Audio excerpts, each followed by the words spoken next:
देखिए इस वक्त हम मौजूद हैं दिल्ली के जंतर मंतर पर। यहाँ पर सिक्किम से कुछ आए हुए लोग हैं, वो अपना यहाँ पर प्रोटेस्ट कर रहे हैं। आइए जानते हैं क्यों आज वो यहाँ पर अपना प्रदर्शन कर रहे हैं। मैम क्या नाम है आपका? मेरा नाम डॉक्टर बीना बसनेत है और मैं सिक्किम से हूँ। मैं सोशल एक्टिविज़म में अभी। आज मैम दिल्ली के जंतर मंतर पर सिक्किम से क्यों आना पड़ गया?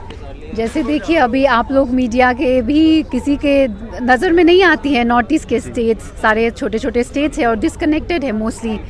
तो हम लोग चाहते हैं कि हमारी इश्यूज़ थोड़ा सेंटर में केंद्रित ही नहीं होती है, तो हम लोग चाहते थे कि इसको हम लोग उजागर करें केंद्र में लाके, कि सबकी नज़र में आए कि हम लोग किस इश्यूज़ से जूझ रहे हैं। तो हम चाहते किस तरीके के इश्यूज़ हैं मैम? तो अभी हम लोग दो चीज़ों के लिए हैं, एक तो सिक्किम की आइडेंटिटी को लेके और सिक्किमीज़ की आइडेंटिटी दोनों को लेके। सिक्किम की आइडेंटिटी की मैं बात करूं तो हमारी एक स्टेट ये सिक्किम सबसे भारत का सबसे सुंदर राज्य है, वर्ल्ड का ही सबसे सुंदर राज्य है। बट आज जाके जिस तरह से डैम्स, हाइड्रो प्रोजेक्ट्स का जिस तरह से चल रहा है, इलीगल कंस्ट्रक्शन जिस तरह से चल रही है रोड्स, इसके चलते जो भूभाग में ही जो उसकी नदियों में जो भी है सारी चीज़ों में इतनी जल्दी रैपिडली इसका डिग्रेडेशन हो रहा है, डिस्ट्रॉय हो रहा है एनवायरनमेंट।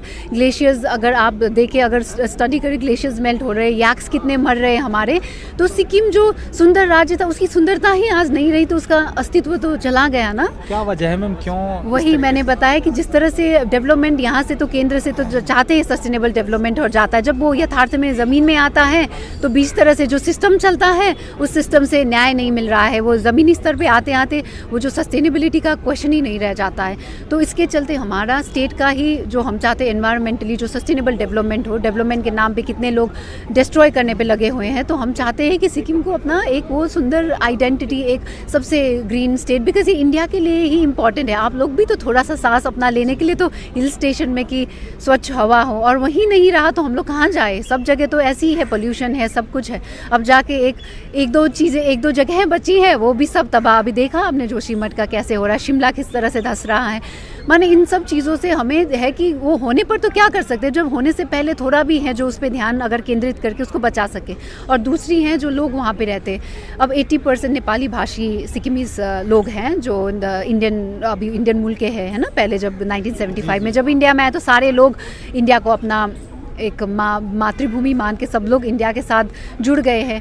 तो लेकिन वहाँ से ही हमारी लड़ाई ये है कि अभी तक भी कभी कभी चीज़ें आती है कि नेपाली भाषी जो भी हैं उनको हमेशा ये फॉरेन लैंड से आए हुए ये, क्योंकि यहाँ इंडिया में तो कितने सारी भाषाएं हैं, एक नेपाली तो ऑलरेडी उस एज स्केड्यूल में शामिल है, तो सबको तो अपनाना, और यही तो है भारत की महानता। तो इनको क्यों बार बार हमें अपने ही लैंग्वेज के लिए, अपने ही उसके लिए लड़ाई लड़नी पड़ती है? ये लड़ाई सिक्किम में ही नहीं होती, भारत भर में जो 1.5 करोड़ नेपाली भाषी गोरखा है जिन्होंने इस देश के लिए अपनी खून तक, वो सबसे बहादुर, सबसे करेजियस लोगों में आते हैं गोरखा, जो आपने सुना हुआ है।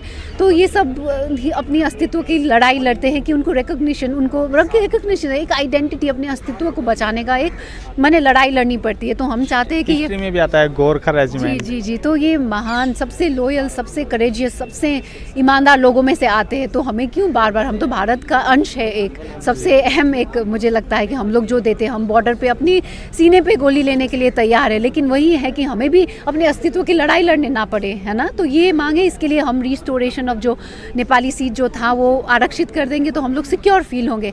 ILP इम्प्लीमेंट कर देंगे तो एटलीस्ट इलीगल इन्फ्लक्स जो 3 बाउंड्री से लगी हुई इंटरनेशनल, तो नेशनल सिक्योरिटी भी थ्रेट है। तो हम चाहते हैं कि ये सब ILP लागू हो। वहाँ पे जो ड्रग्स का, जो इलीगल ट्रैफिकिंग वगैरह चलती हैं, जिस तरह से अभी क्राइम रेट बढ़ रहे हैं, हम चाहते हैं कि इसका लागू हो। और हम लोग चाहते हैं 371F जो कॉन्स्टिट्यूशन के अंदर ही कॉन्स्टिट्यूशन है, सिक्किम के लिए स्पेशल प्रोविजन है, उसको बरकरार रहे, उसको अक्षुण्ण रखे, उसको एकदम से सेफगार्ड करके रखे।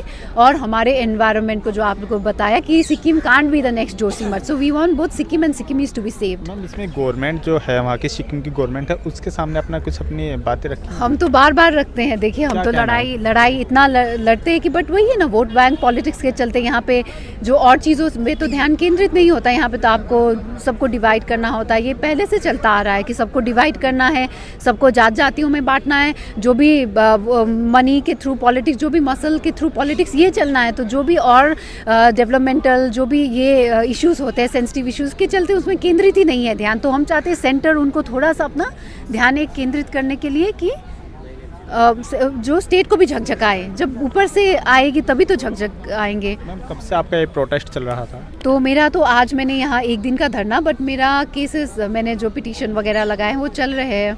हम लोगों ने 2018 में भी मैंने किसी और ऑर्गेनाइजेशन से एक पार्ट होके मैंने इसी चीज़ों के लिए धरना प्रदर्शनी किया हुआ था। तो 18 से आज तक आप सोच लीजिए अभी तक क्या हुआ है, कितने चीज़ें हुई हैं, बट हम लोग कोर्ट के चक्कर इन सब चीज़ों का न्याय मांगते ही हम लोग रह गए आपको हैं। उम्मीद है आज आप दिल्ली में बैठे हुए हैं, ये मेन दिल्ली है, जो आपकी सुनवाई हो जाएगी या क्या लगता है आपको? मुझे अब वही होप पे दुनिया कायम है ना, कि हमें लगता है कि आप जैसे लोगों के वजह से जो मीडिया में जाएगी तो कहीं पे तो ये ध्यान जिसके भी नज़र में आएगा, जो सुनेंगे, तो मुझे लगता है भारतवासी भी जो और जगह रहते हैं वो भी हमारा समर्थन देंगे। और जो हमारे पॉलिसी मेकर्स है, जो महान भारत के जो नेता है, सब लोग सेंटर में जो बनाते भाग्य सबका, तो उन पे ये ध्यान थोड़ा सा केंद्रित हो। प्रधानमंत्री मोदी जी से क्या मांगे आपकी?